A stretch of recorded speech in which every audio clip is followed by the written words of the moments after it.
নমস্কার বন্ধুরা, সুস্মিতা কিচেন আর লাইভ ব্লগে আপনাদের সবাইকে স্বাগতম। আজকে আমি আপনাদের মটন কষা রেসিপিটি রান্না করে দেখাবো। তার জন্য এখানে আমি ভালো করে আলু পিচ পিচ করে কেটে ধুয়ে নিয়েছি, পেঁয়াজ কুচিয়ে নিয়েছি, আর কিছুটা পেঁয়াজ ম্যারিনেট করার জন্য কুচিয়ে নিয়েছি, আদা কুচিয়ে নিয়েছি।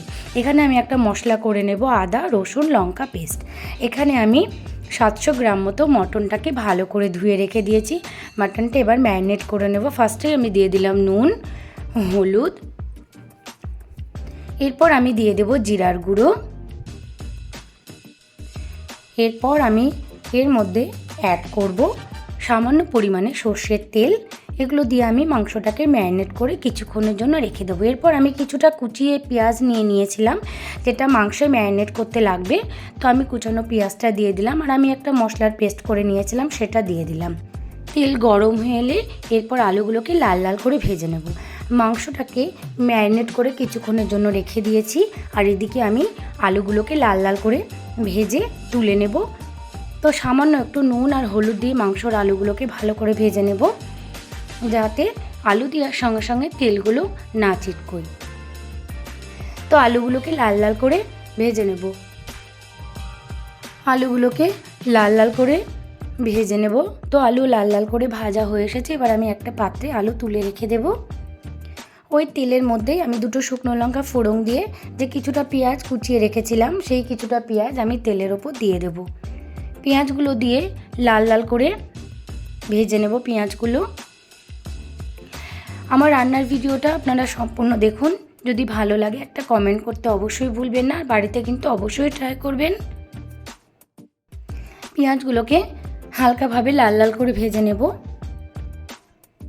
আমার রান্নার ভিডিওটা আপনারা অনুরোধ করে সম্পূর্ণটা দেখবেন, বাড়িতে অবশ্যই ট্রাই করবেন। তো পেঁয়াজগুলো আমার লাল লাল করে ভাজা হয়ে এসেছে। এই মতো অবস্থায় আমি মাংসটা ম্যারিনেট করে রেখেছিলাম, এই মাংসটা আমি দিয়ে দিলাম। ভালো করে মাংস দিয়ে নাড়াচাড়া করে নেব, অল্প অল্প জল দিয়ে। এরপর মাংসটাকে ভালো করে কষিয়ে নেব। সামান্য একটু নাড়াচাড়া করে নিয়ে আমি এটাকে ঢাকা দিয়ে রেখে দেব।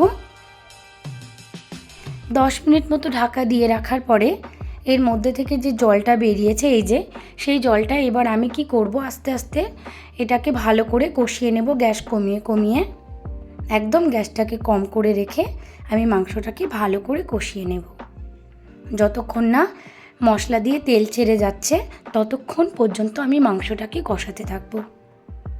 তো মাংস প্রায় আমার কষানো হয়ে এসেছে। অল্প অল্প করে মাংসটাকে আমি গ্যাস কমিয়ে কষিয়ে নিয়েছি। দেখতেই পাচ্ছেন বন্ধুরা, মাংস দিয়ে তেল ছেড়ে গিয়েছে, মশলা দিয়ে তেল ছেড়েছে, তার মানে আমার মশলাটা অলমোস্ট কষানো কিন্তু হয়ে এসেছে।